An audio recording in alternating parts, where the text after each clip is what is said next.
You are listening to HOA Mess. The tow yard policy was pay first and argue never. This is not going away.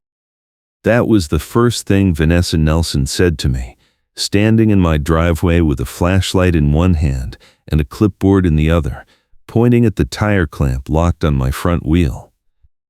I had just pulled in from my shift at the warehouse, still wearing my green work shirt with the sleeves rolled up, and I was staring at a yellow metal boot clamped tight around my tire like a steel trap. It was a Tuesday afternoon in late June, St. Augustine heat beating down on the asphalt, and I had been living in Foxglove Falls for 8 months without a single problem until this moment. Vanessa tapped the clamp with her foot. Your guest violated the fire lane rule 3 times this month. This conversation is not a debate, it is a directive. The vehicle stays immobilized until you pay the compliance fee and the tow release deposit, or we authorize a full tow to the contracted lot. You have until 5. I work as a forklift lead at a distribution warehouse about 15 minutes south of here, and I was on call for overtime that night. I could not afford to have my car locked down, and I definitely could not afford a tow bill. I took a breath and kept my voice even. What guest? I do not have anyone staying here. This is my car, and I park in my own driveway. Vanessa smiled, the kind of smile that does not reach the eyes. She pulled out her phone and swiped to a photo. Guest vehicle parked in the fire lane last Thursday at 11 in the morning. Same plates. Same make and model. You were issued a warning sticker on the windshield. You peeled it off, which is tampering with HOA compliance documentation. That triggered the immobilization protocol. I glanced at my windshield. There was a faint sticky outline where a sticker had been, but I had never seen it. I had been at work. I peeled nothing off. Someone must have removed it, or it fell off in the heat. But Vanessa was already shaking her head before I finished the sentence. Tampering is tampering. The rule is clear. Fire lane violations carry a $50 fine per incident, and immobilization requires a $100 release deposit plus a $75 administrative processing fee. If you refuse to pay, the vehicle is towed within 24 hours, and you are billed for storage at $40 per day until retrieval. She tapped her clipboard. The next step after towing is a hearing, and I can do both in one day if you push me. I felt my jaw tighten. I had moved to Foxglove Falls because the rent was decent and the commute was short, and the HOA paperwork I signed at move-in had mentioned guest parking rules, but nothing about tire clamps or same-day hearings. The neighborhood was a maze of narrow streets with identical tan stucco townhomes, each with a single driveway and a shared guest lot near the mailboxes. The online portal was full of complaints about towing and parking enforcement, but I had kept my head down and followed the rules. Or I thought I had. I need to see the violation photos, I said, and I need the exact rule section that says you can clamp my car without written notice. Vanessa's smile widened. She pulled a folded paper from her clipboard and handed it over. It was a photocopy of a page from the community rules with a paragraph highlighted in yellow. Section 12.4. Any vehicle in violation of fire lane restrictions may be immobilized or towed at the discretion of the parking compliance officer. Notice is provided via sticker placement on the windshield. Removal or tampering with the sticker constitutes acknowledgement of the violation and forfeits the appeal window. I read it twice. The wording was slippery, designed to trap you no matter what you did. If you left the sticker on, you were guilty. If it came off, you were guilty of tampering. I folded the paper and slid it into my pocket. Fine. I will pay under protest and file an appeal. But I need my car released now. I am on call for work tonight, and I cannot have my vehicle immobilized. Vanessa clicked her pen. Payment is due at the HOA office between 9 and 4, Monday through Friday. Office is closed after 4. You can pay tomorrow. I checked my watch. It was 3:50. The office was a 10-minute walk across the neighborhood. I started moving toward the sidewalk, but Vanessa stepped in front of me. You also need to provide proof of residency and a completed immobilization release form, which has to be notarized. The notary is only available on Wednesdays. I stopped. So I cannot get my car back until Wednesday, even if I pay right now. Vanessa shrugged. That is the policy. If you have an issue, you can request a hearing with the board.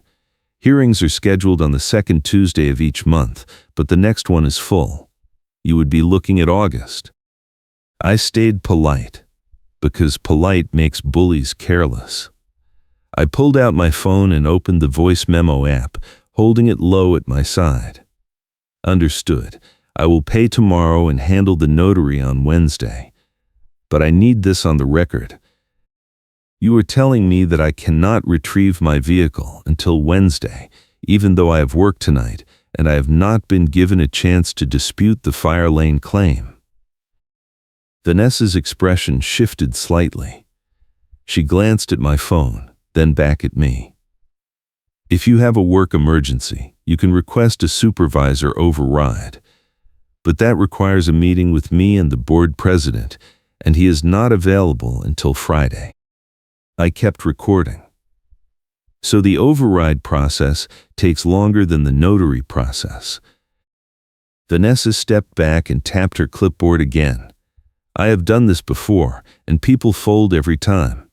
You can play games, or you can follow the rules. Your choice. She turned and walked toward the street, calling over her shoulder.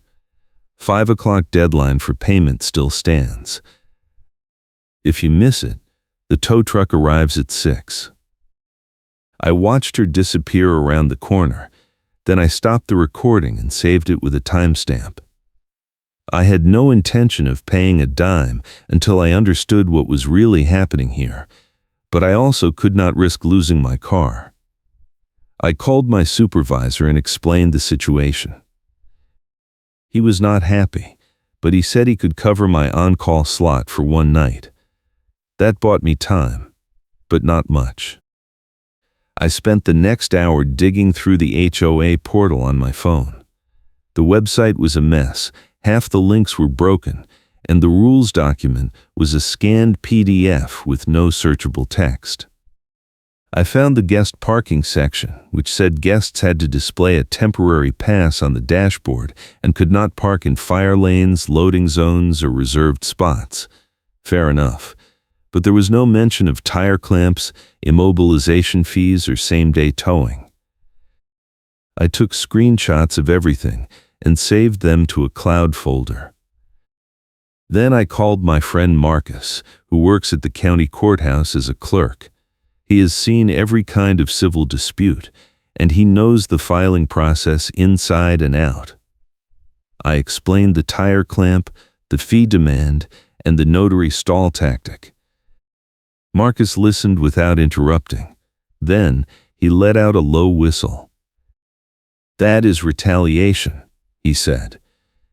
"If they are changing the process mid-enforcement to block you from contesting it, that is a due process problem. You need to document every interaction, every deadline, every fee. And you need to get a copy of the actual parking log they are using to justify the fire lane claim. If they cannot prove your car was there, the whole thing falls apart." I asked him how to get the log. Marcus said I could submit a records request to the HOA, but they were required to provide it within 10 business days under Florida statute. He also said I should check if the HOA had filed any liens or legal actions against my address, because immobilization usually triggered automatic lien paperwork. He gave me the clerk office website and told me to search my address in the public records database. I thanked him and hung up. Then I opened the county website and typed in my address. The page loaded slowly, and my stomach dropped when I saw the result. There was a lien filing dated 2 weeks ago, claiming I owed $400 in unpaid compliance fees. I had never received a bill. I had never received a notice. I checked my mail, my email, and the HOA portal. Nothing. I took another screenshot and added it to the folder. Then I noticed something else. The lien document listed Vanessa Nelson as the filing agent, and it included a case number with a hearing date scheduled for next month.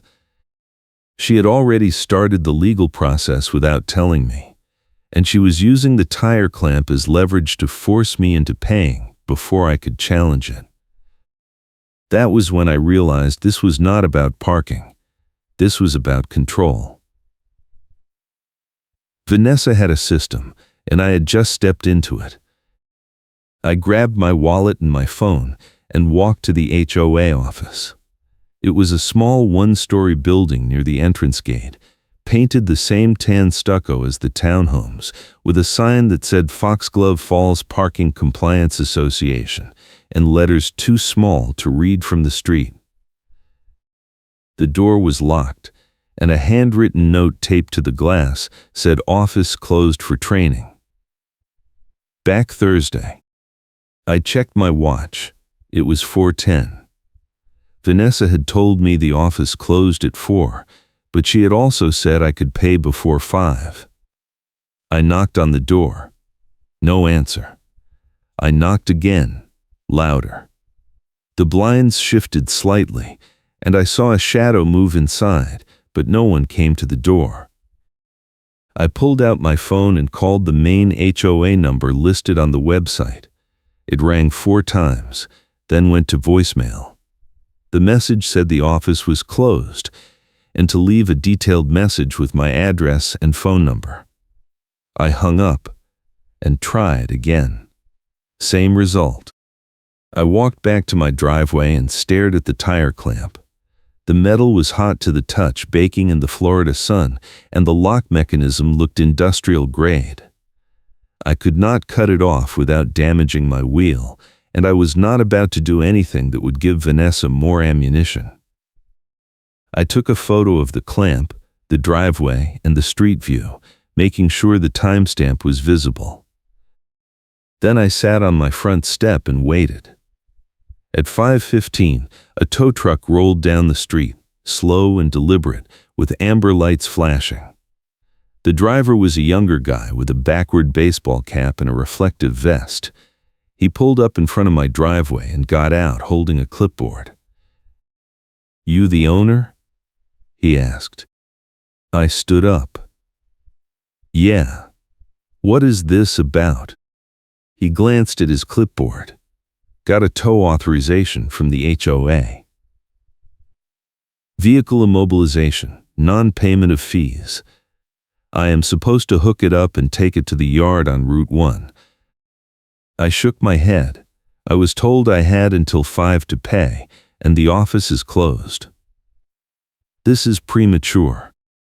The driver shrugged. "I just follow the work order. If you have a problem, you need to call the HOA. He walked around my car, inspecting the clamp. "You want me to remove the boot first, or do you want me to tow it with the boot on?" "Either way, it is getting towed." I pulled out my phone and opened the recording app again. "Hold on. I need this on record. You are saying the HOA authorized this tow even though I was not given a valid payment window and the office is closed during the stated deadline." The driver looked uncomfortable. "Man, I do not get into HOA drama. I just hook them up and move them. If you want to dispute it, call the number on the work order." He handed me a copy of the authorization form. It had Vanessa's signature at the bottom, and a note that said immediate tow authorized due to non-compliance and tampering with enforcement documentation. I read the note twice, then I looked at the driver. If you tow this car, I am filing a complaint with the county and the Towing Regulatory Board. This is not a legitimate tow. This is extortion. The driver hesitated. Then he pulled out his own phone and made a call.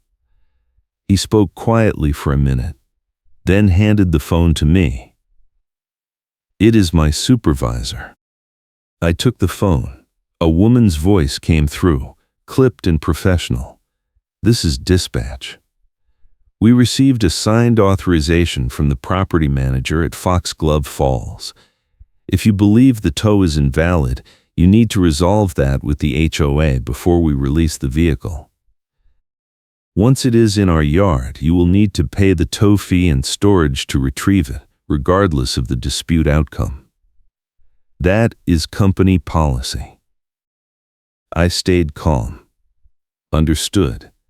But I am telling you right now, on record, that this tow is not authorized by me, and I was not given proper notice or a valid payment opportunity.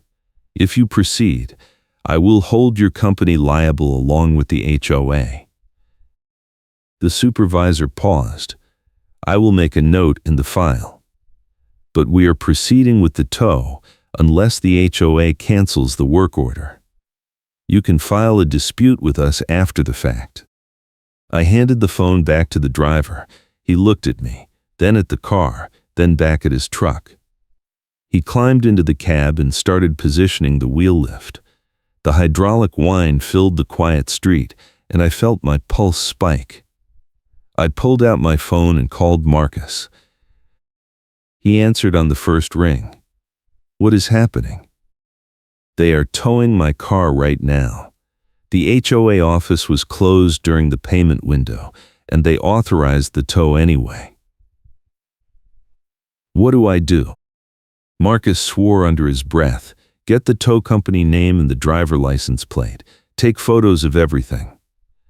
If they tow it, go to the yard tomorrow and demand an incident report. Do not pay anything until you file a complaint with the county. And send me everything you have so far. I will help you draft the records request tonight." I took photos of the truck, the driver, the work order, and the clamp. The driver finished hooking up the wheel lift and raised the front end of my car off the ground. The tire clamp hung in the air, still locked in place. He got back in the cab and started pulling forward, dragging my car slowly toward the street. I stood in the driveway and watched it disappear around the corner. My hands were shaking, not from fear, but from anger. I had been polite. I had followed the process, and Vanessa had used every trick in the book to make sure I could not fight back. But I had something she did not know about.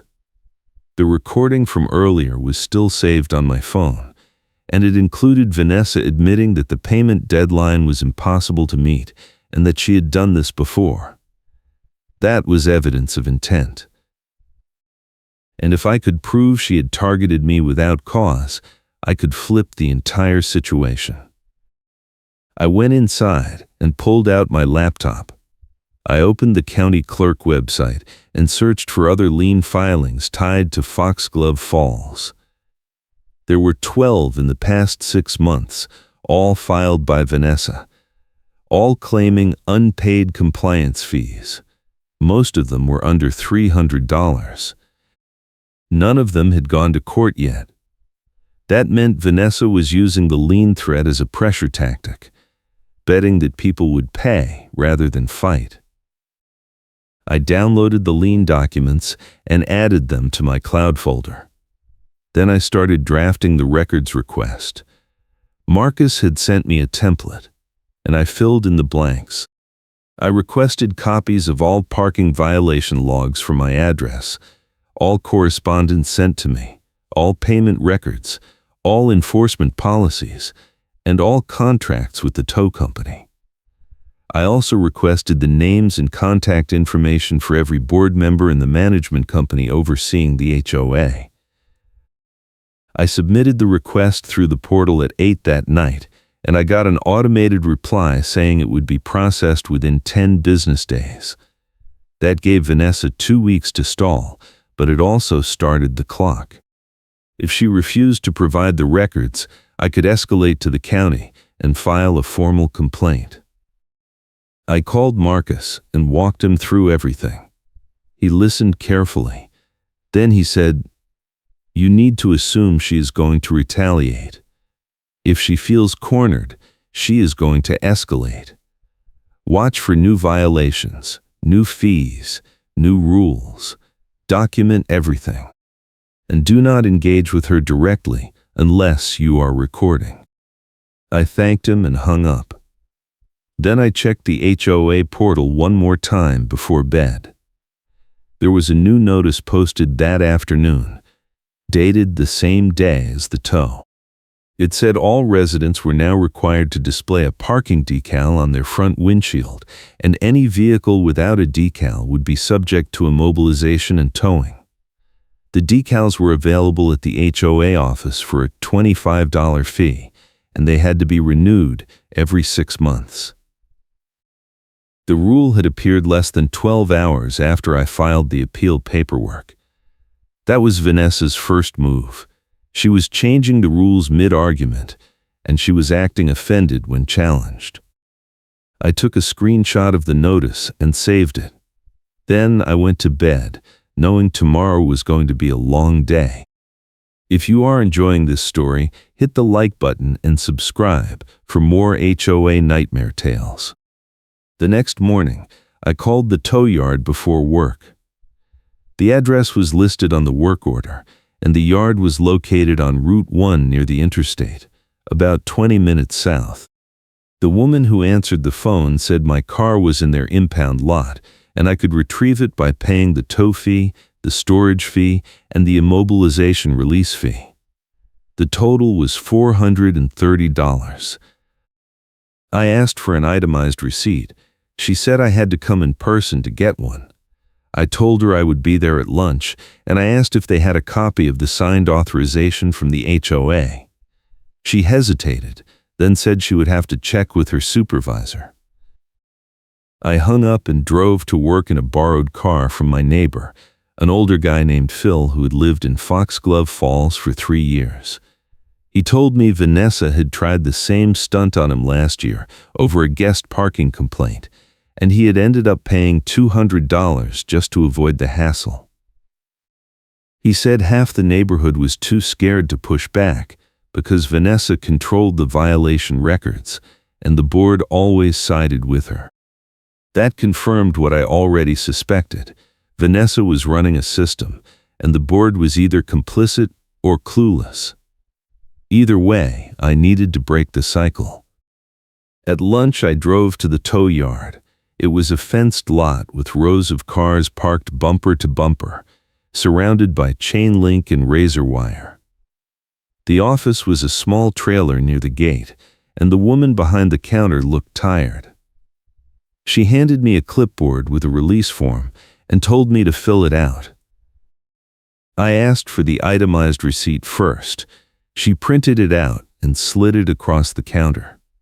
The charges were listed as tow fee, storage for 1 day, and HOA administrative release fee. The tow company name was printed at the top, along with a customer service number. I pulled out my phone and took a photo of the receipt. Then I asked to see the signed authorization from the HOA. The woman frowned and said she would have to get her supervisor. She disappeared into the back, and I heard raised voices. A minute later, a man in a stained polo shirt came out and crossed his arms. "You the guy making noise about the HOA tow?" he asked. I nodded. "I need to see the authorization. I believe the tow was not legitimate, and I am not paying until I see proof." The man sighed and pulled a folder from a filing cabinet. He flipped through it and handed me a sheet of paper. It was a copy of the work order I had already seen, with Vanessa's signature and the note about non-compliance. There was no additional documentation, no proof of violation, and no photos of my car in a fire lane. I handed it back. This is not sufficient. The authorization claims my vehicle was in violation of a fire lane rule, but there is no evidence attached. No photos, no logs, no witness statements, just a signature and a claim. That is not a valid basis for a tow. The supervisor shrugged. Take it up with the HOA. We do not verify their claims. We just execute the work order. If you want your car back, you pay the fees. If you do not, it stays here and the storage charges keep adding up. I stayed calm. I am not refusing to pay the tow company for their service, but I am disputing the HOA's authorization. Can you provide me with a copy of your contract with Foxglove Falls? The supervisor laughed. No, that is proprietary. If you have a legal issue, hire a lawyer. Now, do you want your car or not? I pulled out my phone and opened the voice memo app. I held it up so he could see it.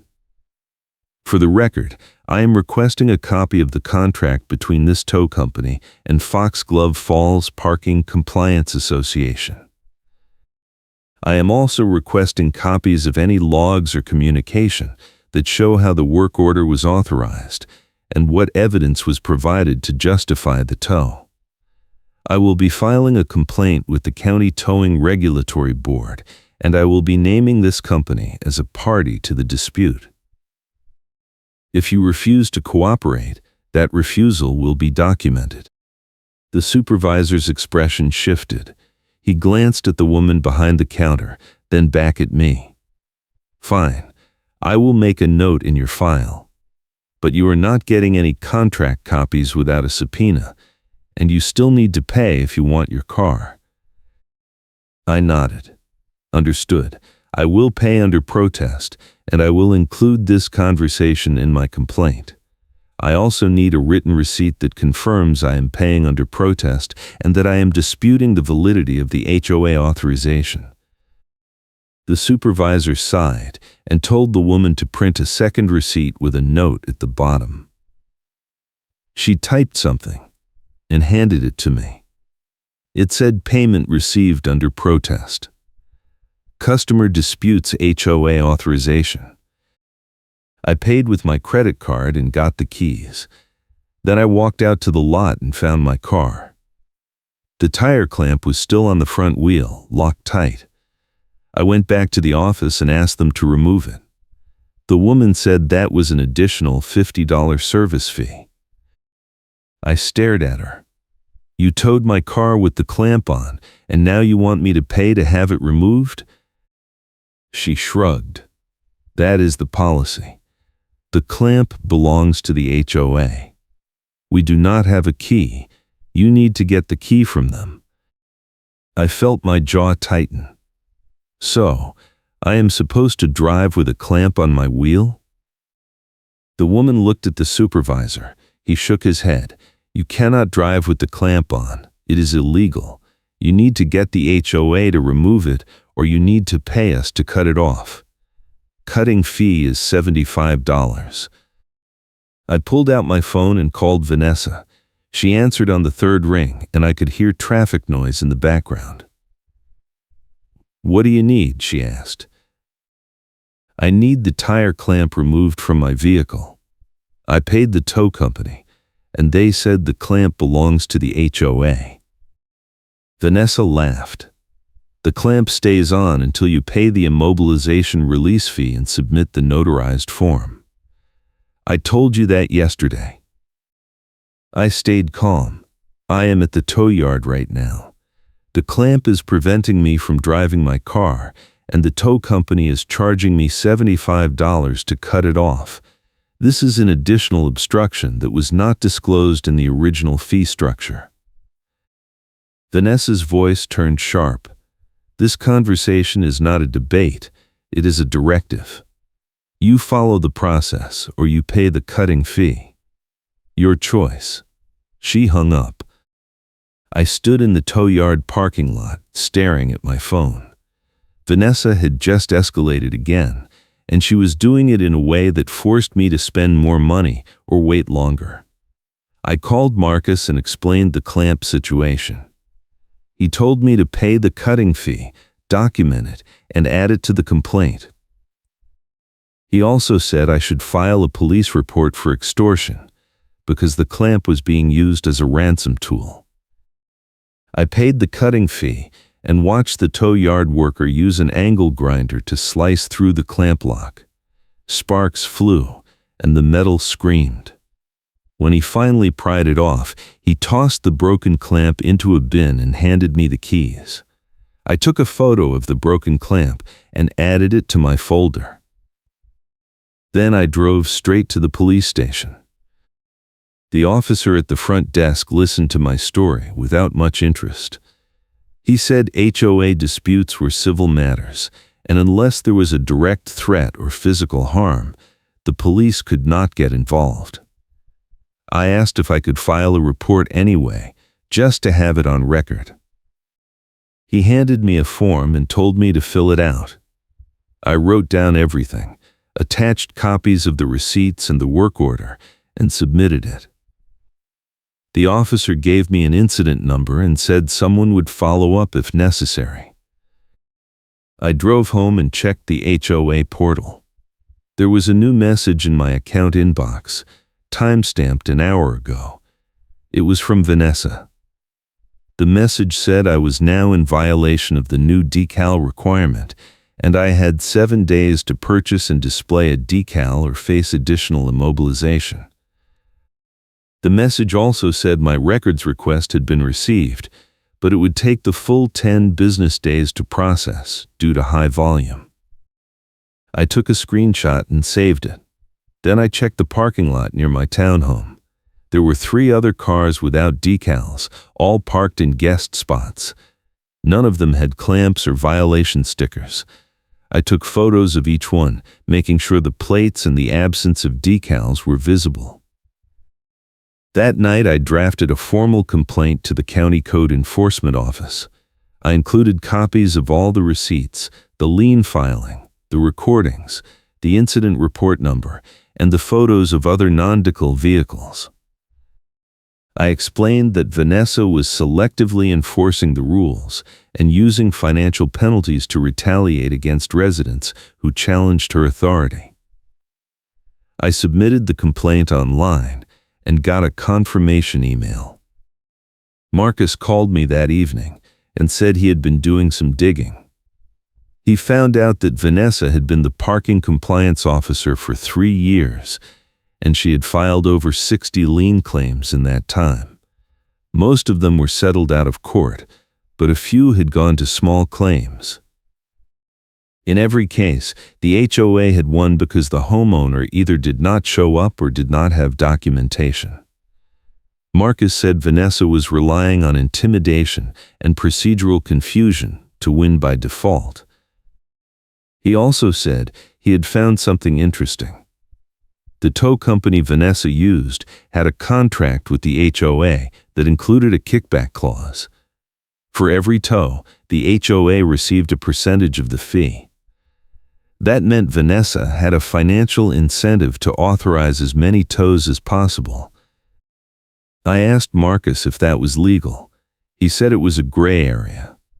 Some states banned kickback contracts for towing, but Florida allowed them as long as they were disclosed in the HOA governing documents.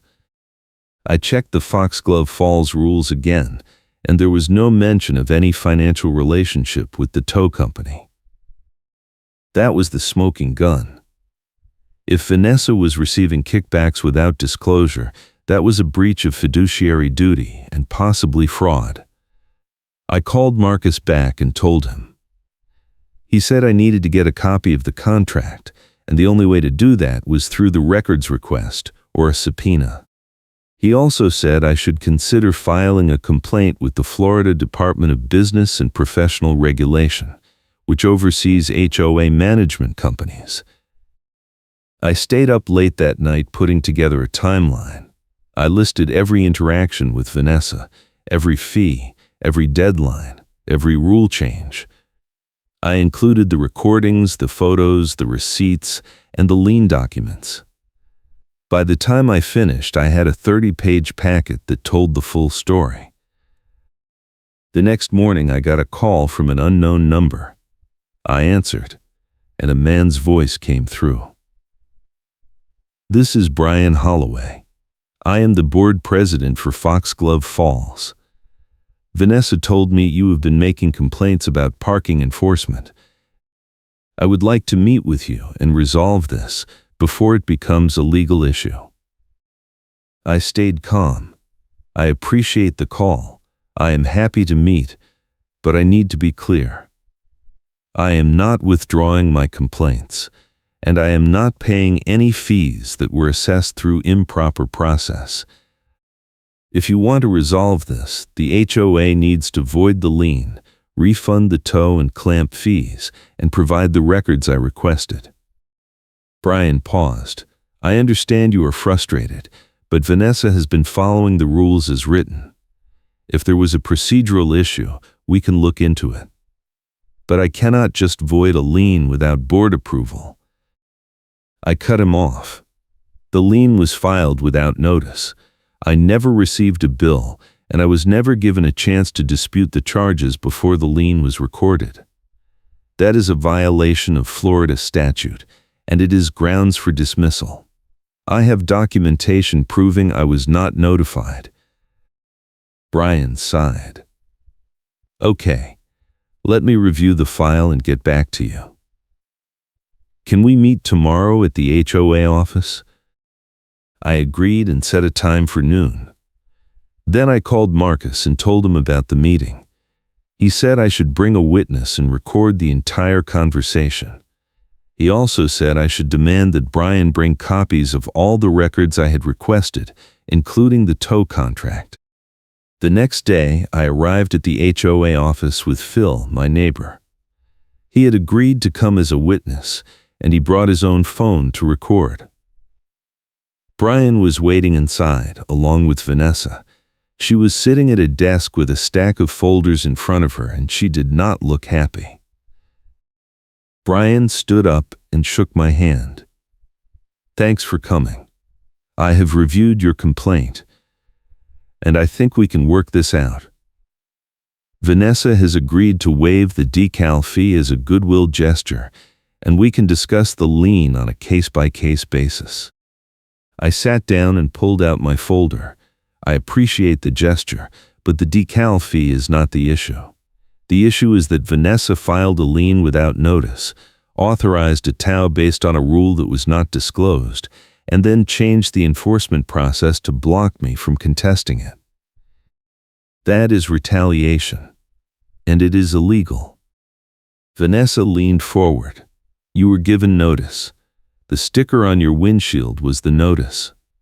If you removed it, that is your problem." I pulled out my phone and played the recording from the driveway. Vanessa's voice came through clearly. "Tampering is tampering. The rule is clear. If you refuse to pay, the vehicle is towed within 24 hours. The next step after towing is a hearing, and I can do both in one day if you push me." Brian's expression changed. He looked at Vanessa. "Did you say that?" Vanessa shrugged. I was explaining the process. He was being difficult. I played the second part of the recording, where Vanessa admitted she had done this before and people fold every time. Brian listened. Then he closed his eyes and rubbed his forehead. "This is not good," he said quietly. "Vanessa, did you follow the lien notice requirements?" Vanessa opened one of the folders and pulled out a stack of papers. "I sent certified mail to his address 3 weeks ago. Here are the slips." She slid them across the desk. Each slip had my address printed on it, along with a tracking number and a delivery confirmation signature. I picked up the slips and looked at the signatures. None of them matched my handwriting. I pulled out my phone and showed Brian a photo of my actual signature from my driver license. These are not my signatures. Someone else signed for these, and I never received the mail. Brian looked at the slips, then at Vanessa. Who signed for these? Vanessa hesitated. I do not know. The Postal Service confirmed delivery. I leaned forward. Florida law requires that lien notices be sent via certified mail and that the homeowner personally receive them. If someone else signed, the notice is not valid, and even if it was valid, the HOA is required to wait 30 days after notice before filing a lien. Your lien was filed 2 weeks after the supposed delivery. That is a statutory violation. Brian stood up and walked to the window. He stared out at the parking lot for a long moment. Then he turned back to Vanessa. We need to void this lien. And we need to refund his fees. Vanessa's face went red. That sets a precedent. If we refund him, everyone is going to demand refunds. Brian shook his head. If we do not void it, we are going to get sued, and we are going to lose. I am not risking HOA funds on a procedural violation. Void the lien and issue a refund. Vanessa stood up and grabbed the folders. Fine. But I wanted on the record that I was following the process as I understood it. She stormed out of the office, slamming the door behind her. Brian sat down and looked at me. I apologize for the confusion. Vanessa has been under a lot of stress, and she may have misunderstood the lien requirements. I will make sure the refund is processed within the week. I stayed calm. I appreciate that. But I still need the records I requested. Specifically, I need a copy of the contract with the tow company. Brian frowned. Why do you need that? Because I believe the contract includes a kickback clause that was not disclosed to the homeowners. If that is the case, the HOA is in violation of Florida law, and every tow Vanessa authorized is potentially invalid. Brian's face went pale. I do not know anything about a kickback clause. I will have to check with the management company. I pulled out a printed copy of the lien search results and slid it across the desk. Here are 12 other liens Vanessa filed in the past 6 months. All of them are under $300, and none of them went to court. That suggests a pattern of using lien threats to collect fees without proper process. If the tow contract includes financial incentives, that pattern becomes fraud. Brian stared at the printout. He looked sick. I need to talk to our attorney. I cannot make any decisions about this without legal advice. I nodded. Understood. But I am not waiting 10 business days for the records request. I need those documents by the end of the week, or I am escalating to the State Regulatory Board and the County Code Enforcement Office. Brian agreed, and Phil and I left the office. As we walked back to my townhome, Phil laughed and shook his head. Man, you just made Vanessa look like a fool. She is going to come after you hard now. I knew he was right, but I also knew I had the upper hand. Vanessa had made a mistake by recording her own threats, and she had compounded it by filing a lien without proper notice. The only question now was how far she would go to save face. The answer came 2 days later. I came home from work and found a notice taped to my front door. It was a violation letter claiming I had altered my townhome exterior without HOA approval. The letter said I had installed a new mailbox post that did not match the community standards, and I was being fined $200. If I did not remove the post within 7 days, the fine would double. I stared at the letter. I had not installed a new mailbox post. My mailbox was the same one that had been there when I moved in. I took a photo of the letter in the mailbox. Then I called Marcus. He listened to the story and laughed bitterly. That is the escalation step. She is inventing violations now. You need to document everything. Take photos of every mailbox on your street. If yours matches the others, the violation is bogus. I spent the next hour walking the neighborhood and photographing every mailbox. They were all identical black metal posts with the same design. I also checked the HOA rules for mailbox standards. The rules said mailboxes had to be black or bronze, and they had to match the approved design on file with the Architectural Review Committee. There was no mention of requiring approval for posts that already matched the standard. I submitted a formal appeal through the portal, attaching photos of the other mailboxes and a copy of the rules. I also sent a complaint to the County Code Enforcement Office, explaining that Vanessa was issuing fraudulent violations as retaliation. The next day I got a call from Brian. He sounded exhausted. I just got your mailbox appeal. I reviewed the photos and your mailbox matches the standard. The violation is being voided. But I need to tell you something. Vanessa resigned this morning. I stopped walking. She resigned? Brian sighed. She said she could not work under these conditions. She also said you have been harassing her and making false accusations. She is threatening to sue the HOA and you personally for defamation. I stayed calm. That is her right. But if she sues, I have recordings, documents, and witness statements that prove every claim I made. I also have evidence of her filing fraudulent violations and using her position to retaliate against residents. If she wants to go to court, I am ready. Brian was quiet for a moment. I do not think she will actually sue. I think she is just trying to save face. But I need you to understand something. The board is going to hire a management audit company to review all of Vanessa's files. If we find evidence of improper conduct, we are going to report it to the state. But that process is going to take months, and I cannot give you any guarantees about the outcome. I thanked him and hung up. A few days later, I received an email from the HOA attorney. The email said the lien had been voided, and I would receive a refund check for all the fees I had paid, including the tow, the clamp cutting, and the decal.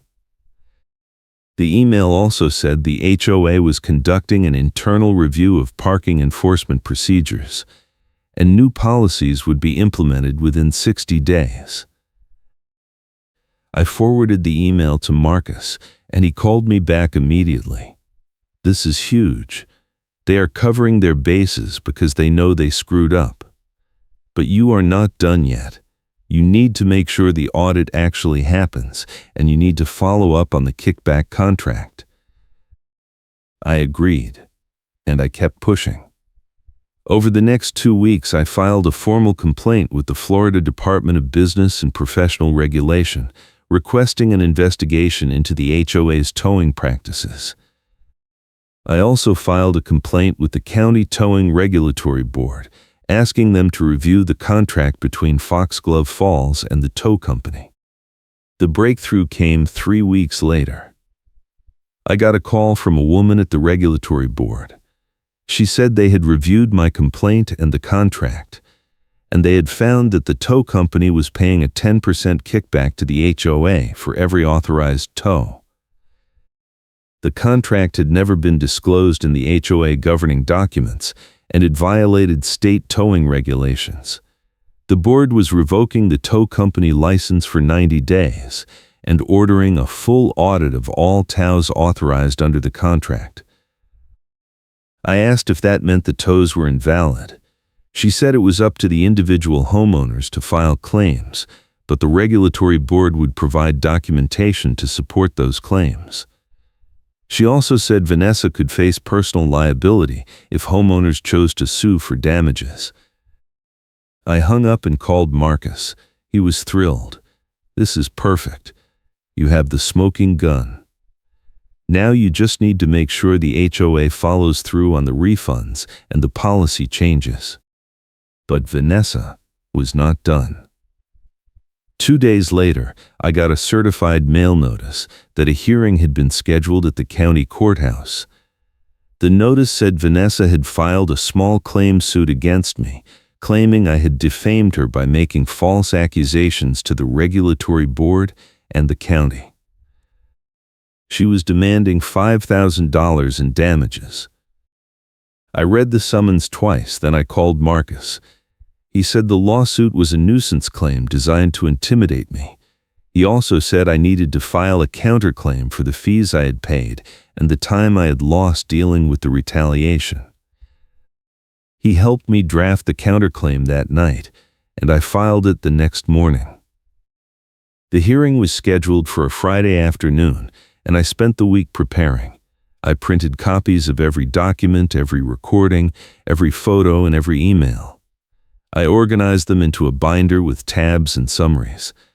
I also called Phil and asked if he would testify as a witness. He agreed. The day before the hearing, I got a call from an unknown number. It was Brian. He sounded stressed. I just got a call from our attorney. He reviewed the audit findings, and he is advising the board to settle with you. He also said, "We need to withdraw support for Vanessa's lawsuit because it exposes the HOA to liability." I stayed calm. "What does that mean?" Brian sighed. "It means we are going to issue a formal apology and void all the fees. We are also going to change the parking enforcement policies and hire a new management company. And we are going to ask Vanessa to drop her lawsuit." I asked if Vanessa had agreed. Brian said she had not responded yet, but the attorney was drafting a letter. He also said the board was considering a resolution to ban kickback contracts and require full disclosure of all vendor relationships. I thanked him and hung up. The next day, I arrived at the courthouse an hour early. Marcus met me in the hallway and walked me through the process. He said the judge would likely ask both sides to present their evidence, and then he would make a ruling. Marcus also said I should be prepared for Vanessa to make emotional appeals, but I should stick to the facts. At 1, the clerk called the case. I walked into the courtroom with my binder, and Vanessa was already sitting at the plaintiff table. She was wearing a navy blazer and a white blouse, and she had a folder in front of her. She did not look at me. The judge was an older man with gray hair and reading glasses. He reviewed the case file, then he looked at Vanessa. "Miss Nelson, you are claiming the defendant defamed you by filing complaints with regulatory agencies. Can you explain the basis for your claim?" Vanessa stood up and spoke in a calm, measured tone. "Your Honor, I served as the parking compliance officer for Foxglove Falls for 3 years. During that time, I followed all HOA policies and state regulations. The defendant filed multiple complaints against me, claiming I had violated his rights and engaged in improper conduct. Those complaints were false and malicious, and they have damaged my reputation and my ability to find work." The judge nodded. "Do you have evidence that the complaints were false?" Vanessa opened her folder and pulled out a stack of papers. "I have copies of all the enforcement actions I took, along with documentation proving I followed proper procedures. I also have statements from other residents who had no issues with my enforcement practices." The judge looked at me. "Do you have a response?" I stood up and opened my binder. "Your Honor, I have recordings, receipts, and regulatory board findings that prove every complaint I filed was accurate. Miss Nelson filed a lien against my property without proper notice. authorized an illegal tow, and retaliated against me by issuing fraudulent violations. The regulatory board has already revoked the tow company license due to the kickback contract she used, and the HOA has voided the lien and issued refunds. I request an emergency hearing and present the evidence in the courthouse hallway at the last second." The judge raised his eyebrows. "You have recordings?" I pulled out my phone and a small Bluetooth speaker. I played the first recording where Vanessa admitted she had done this before and people fold every time.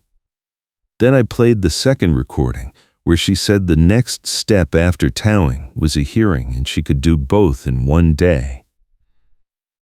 The courtroom was silent except for Vanessa's voice.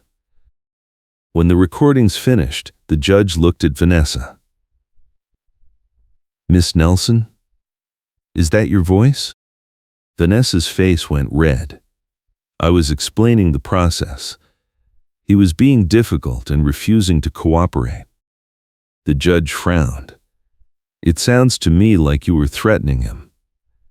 Do you have any evidence that contradicts the defendant's claims?" Vanessa hesitated.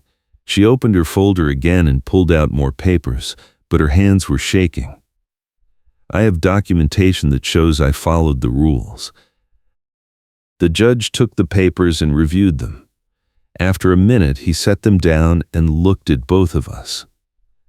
"Based on the evidence presented, I am dismissing the plaintiff's claim.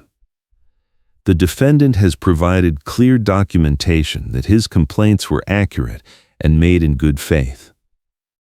Miss Nelson, if you wish to pursue further legal action, you will need to provide stronger evidence. This case is closed." Vanessa stood frozen for a moment, then she grabbed her folder and walked out of the courtroom without a word. I stayed at the table, feeling the tension drain out of my shoulders. Marcus met me in the hallway and shook my hand. "That was perfect. You just torpedoed her entire case."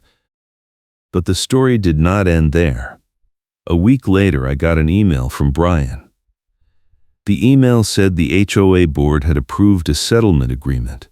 The agreement included a full refund of all fees, a formal written apology, and a policy change banning kickback contracts. The board had also hired a management audit company to review all of Vanessa's enforcement actions over the past 3 years. The audit had revealed that over 40 residents had been charged improper fees, and the HOA was issuing blanket refunds. The email also said the board was recommending that the state regulatory agency investigate Vanessa personally for fraud and abuse of authority. Brian said the board had voted unanimously to distance itself from her actions and to implement new oversight procedures. I replied to the email and thanked him. Then I printed a copy and added it to my binder. 2 weeks later, I received a certified letter from Vanessa's attorney. The letter said Vanessa was dropping all legal claims against me and requesting that I not pursue further action against her personally. The letter also included a handwritten note from Vanessa. It was short and stiff. "I apologize for any inconvenience caused by the enforcement actions. I believed I was following proper procedures. I wish you the best." I read the note twice, then I filed it with the rest of the documents. The final piece came a month later. The county held a public hearing on the regulatory board findings, and the HOA was required to present the audit results. I attended the hearing with Marcus and Phil. The room was packed with residents, many of whom I recognized from the neighborhood. The board president presented the audit findings, which showed a pattern of improper fees, selective enforcement, and undisclosed vendor relationships. The audience erupted in angry questions, and several residents stood up to share their own stories of harassment and retaliation. The regulatory board chair called for order and announced that the HOA attorney had recommended a series of corrective actions. The chair read from a prepared statement. The board has voted to implement the following changes. First, all parking enforcement policies will be reviewed and rewritten to comply with state law. Second, all vendor contracts will be disclosed in the HOA governing documents. Third, a new management company will be hired to oversee compliance and financial reporting. Fourth, the board will establish a resident grievance committee to review future enforcement actions. And fifth, the board will issue formal apologies to all residents who were impacted by improper fees. The chair paused and looked at the audience. Additionally, the HOA attorney forces a reversal to reduce liability, and the board is recommending that Ms. Nelson be barred from serving in any HOA leadership role in the future. The room erupted in applause. I stayed in my seat, watching the faces around me. Some people were crying, others were shaking their heads in disbelief. Phil leaned over and whispered, "You did this. You stood up when no one else would." I did not say anything. I just watched as the chair continued reading. The board also wishes to recognize the efforts of one resident who brought these issues to light through proper channels and documentation. Without his persistence, this audit would not have happened. The chair looked directly at me. "Thank you for holding us accountable." I nodded, feeling a strange mix of relief and exhaustion. After the hearing, several residents came up to me and shook my hand. One woman said Vanessa had towed her car twice and she had paid over $600 in fees. She thanked me for fighting back. Another man said he had been planning to move out because of the harassment, but now he was staying. Marcus and I walked out of the courthouse together. He clapped me on the shoulder. "You just won a war against a bully who thought she was untouchable. That is rare." I smiled. It was not about winning. It was about making sure the system worked. Marcus laughed. "That is the difference between you and most people. You actually believed it could work." A few weeks later, I got a final email from the HOA. The email said the board had approved a resolution banning all retaliation against residents who file complaints or appeals. The resolution also required that all enforcement actions include proper notice, clear evidence, and a defined appeal process. The email ended with a line that made me smile. "This policy change is dedicated to ensuring fairness and accountability in our community." I printed the email and added it to my binder. Then I closed the binder and put it on a shelf. I did not need it anymore. Karen was forced to apologize on the record in front of the room, and her smug smile vanished when the room turned on her. A management audit exposed the pattern, and the consequences were real. The HOA attorney forced a reversal to reduce liability, and Karen was barred from ever holding a leadership role again. The kickback contract was voided, the tow company lost its license, and over 40 residents got refunds. I kept my job, I kept my car, and I kept my sanity. And every time I walked past my mailbox, I smiled, knowing I had stood up when it mattered. Glad you tuned in today.